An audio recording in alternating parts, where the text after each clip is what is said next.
정치학 박사이면서 한미관계, 북핵 문제에 대한 국방부 정책통으로 계속 근무를 하셨기 때문에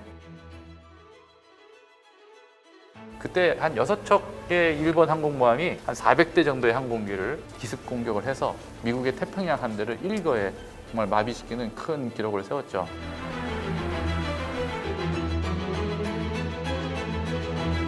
국력을 해외에 데몬스트레이션 하는데 굉장히 좋은 역할을 한다. KF-21 이후 가장 뜨거운 논란, 해군력과 항공력이 모이는 공간, 항공모함에 대해서 프로펠러 런칭 1주년 기념으로 3부작으로 편성을 해보았습니다. 오늘 이야기를 나누면서 전제 조건 항모가 필요하다 안 하다는 논란은 제외로 하겠습니다. 불필요한 소모전을 초래하는 거라서 그 부분은 빼고 항모가 간다고 볼 때 어떤 측면들을 고려해서 가야 되는지 다양한 의견들을 모아보도록 하겠습니다. 출연진 소개를 드리면 앞으로 프로파일럿에서 큰 역할을 기대를 하는데 김광진 장군입니다. 따끈따끈한 예비역 장군인데 지금은 프로파일럿 개건 에디터로 시작을 합니다. F-16 조종사였고 최종은 이제 공군대학 총장까지 하셨고요. 저희가 80만 회를 넘게 기록했던 3훈련 비행단 단장을 역임을 하셨습니다. 정치학 박사이면서 한미관계, 북핵 문제에 대한 국방부 정책통으로 계속 근무를 하셨기 때문에 앞으로 프로파일럿에서 또 새로운 분야에 대한 인사이트를 주실 걸로 기대를 하고 박수로 맞이하겠습니다. 네, 반갑습니다. 반갑습니다. 그리고 김성우 기자는 지난번 마덱스에서 화려하게 데뷔를 하셨죠? 예. 저하고 악수하고 하면서 상당 부분 인수인계를 한 걸로 이 자리에 같이 하고자 했으나 못했던 분, 전 청와대 NSC 행정관이셨던 분을 코로나 상황으로 인해서 저희가 이 자리에는 모시지 못하고 전화 인터뷰를 통해서 다양한 의견을 들어볼 수 있도록 하겠습니다. 김광진 장군님 모시고 첫 번째 듣고 싶은 이야기가 역사거든요. 역사.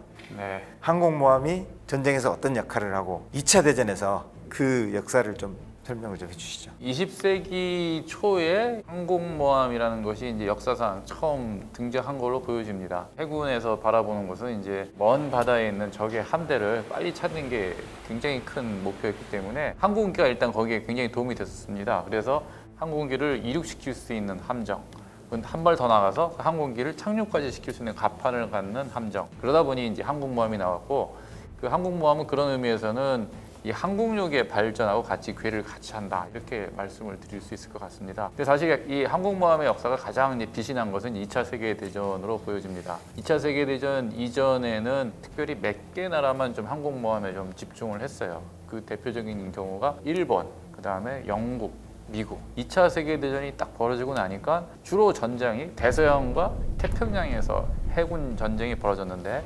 대서양에서는 항공모함 전투가 거의 일어나지 않았고, 태평양에서는 실제 대결을 했던 일본도 항공모함을 많이 갖고 있었고 미국도 많이 갖고 있었기 때문에 지금까지 역사상 항공모함 대 항공모함의 대규모 대결은 2차 세계대전이 처음이자 마지막이 아닌가. 기술적인 부분까지도 굉장히 많은 발전이 있었던 전쟁사로 보여집니다. 항공모함의 시작이 처음에는 이제 정찰, 그러다가 기술 발전이 되면서 무장. 그렇죠. 그렇게 해서 그 정점이 진주만. 예, 그렇게 이어집니다. 항공모함의 초기에 나왔을 때에 많은 나라 해군들이 그렇게 항공모함에 관심을 많이 갖지 않았어요. 그 이유는 항공기로 적의 공격을 방어한다든지 또는 적의 해군을 공격하든지 이 정도까지 항공기들이 아직 발전이 안 됐기 때문에. 그런데 1922년 또 1930년도에 이제 중요한 해군 군축 조약이 생깁니다. 전함을 더 이상 만들지 말거나 또는 톤수를 제한하자, 이렇게 제안을 합니다. 주요한 해군국이었던 영국이나 미국, 일본 전부 다 갖고 있던 전함들을 더 이상 못 만들게 되니까 여기서 한번 새로운 생각을 해봅니다. 못 만들게 된 전함을 항공기로 한번 대체해보면 어떨까? 집중적으로 발전시킨 나라가 사실은 일본이었습니다. 태평양 전쟁을 앞두고 미국과 대결을 염두에 둬야 되는데 국력도 부족하고 해군력도 부족하니까 이걸 이기기 위해서 여러 태평양에 있는 섬들의 지상기지에 베이스를 둔 해군 항공대와 항공모함에 베이스를 둔 해군 항공대 두 개를 잘 합쳐서 미국의 해군 전력을 기습으로 공격을 하면 굉장히 성과가 있겠다. 첫 번째 시도한 것이 진주만 기습. 그때 한 6척의 일본 항공모함이 한 400대 정도의 항공기를 정말 극비리에 태평양에 가로질러서 하와이 근처로 가서 기습 공격을 해서 미국의 태평양 함대를 일거에 정말 마비시키는 큰 기록을 세웠죠. 그런데 이 당시 포인트는 일본이 자기네 나라들이 해군 항공대 중에서 지상에 베이스를 둔 항공기를 사용하지 않고 항공모함에 베이스를 둔 항공기만 사용했던 그런 전례였습니다. 그러다 보니 아무래도 이 항공기들이 미국의 적지 한가운데서 항상 적의 공격에 이 함정들이 다 노출된 상태에서 싸워야 되기 때문에 그것 때문에 1차 공격만 하고 좀 물러났던 그런 이유가 아닌가 싶습니다. 그런 의미로 봤을 때는 이 항공모함에 베이스를 둔 항공기들이 작전을 하거나 항공력을 펼칠 때 지상기지에 있는 다른 항공력들과 어떻게 잘 결합시킬 것이냐 이런 것들이 굉장히 중요한 조건 중 하나이고 진주만 기습 이후의 모든 태평양 전쟁은 그런 식으로 많이 진행이 되었습니다. 진주만에서의 그 일본의 항공모함 운영은 굉장히 극비리에 진행이 됐고 그게 성공했잖아요. 무기체계 발전되고 기술 발전되고 하면서 현대에 와서의 항공모함의 전력 운영은 절대 극비리가 안 되죠. 이제는. 그렇죠. 어떻게 운영을 하고 있죠? 그럼 현대에서는? 2차 세계대전 중에 미국의 항공모함 전술이 굉장히 발전됩니다. 또 항공모함도 굉장히 많이 늘어나는데 그때 미국은 이미 그 항공모함을 적의 기습 공격에만 쓰는 것이 아니라 상륙작전도 도와주고 그다음에 지상에 있는 적 기지들을 다 찾아서 공격하는 것도 하고 해양호수와 공중호수를 찾는 데까지 다 활용하게 되는데 이러한 전통이 이제 그 2차 세계대전이 끝난 다음에도 이어집니다. 2차 세계대전이 끝난 다음에 사실은 이제 미국의 항공모함과 견줄 만한 나라가 별로 없었는데 그러다 보니 미국이 주로 쓰게 된 것이 이 6.25 전쟁이나 베트남 전쟁에 나타난 것처럼 항공모함 전력들이 이제 함재기들을 데리고 와서 공군이 공격하는 것과 그것을 보조를 맞춰서 해군이 같이 지상에 있는 표적들을 공격하는 역할을 많이 해줍니다.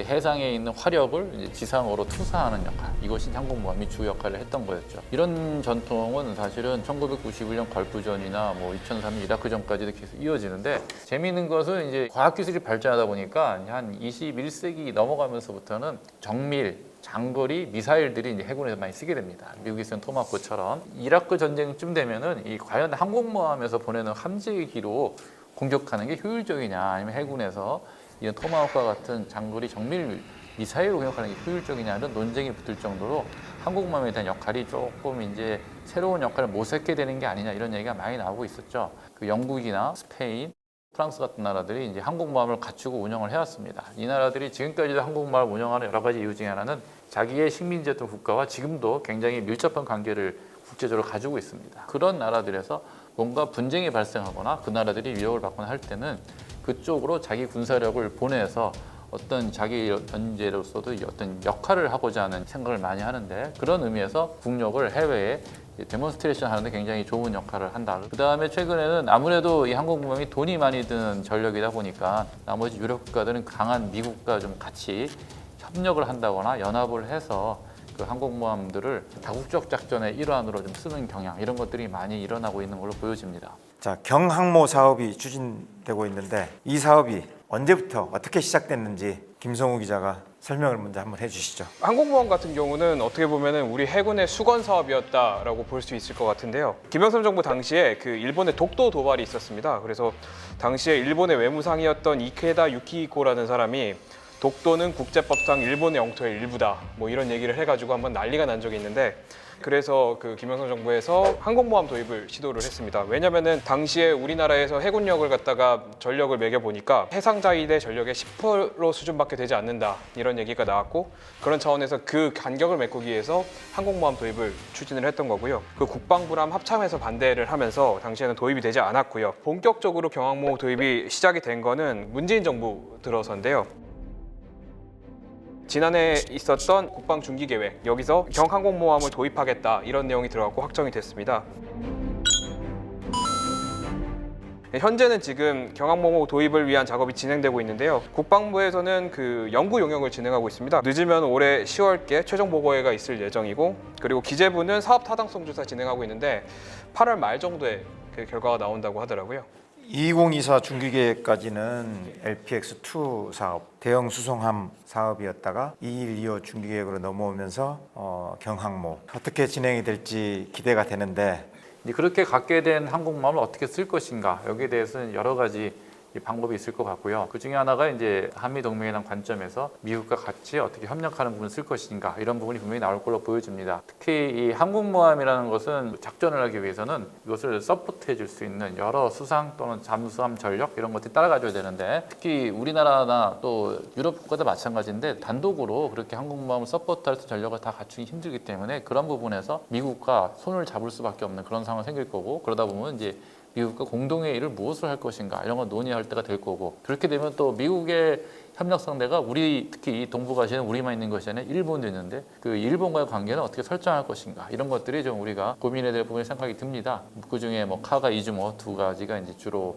전력이 될 거고 카가 같은 것은 그 이름이 그 신문에도 여러 번 나왔지만 이게 2차 세계전 당시에 진주만을 공격했던 일본 항공모함 들의 한 이름이었습니다. 그게 미국은 어떤 자기 나라와 역사적으로 별로 좋지 않은 이름이 있는 함정에도 불구하고 지금은 미국과 굉장히 협력해서 쓰겠다. 그래서 또 미국의 항공비들이 그 항공모함을 사용하는 그런 식으로 이제 협력의 길을 가고 있고 우리가 우리 항공모함을 쓸 때 미국이 어떤 요구를 할 것인지에 대해서 한번 우리가 주의 깊게 한번 전망해보고 거기에 대해서 대책도 한번 미리 생각해 볼 필요가 있다고 생각을 합니다.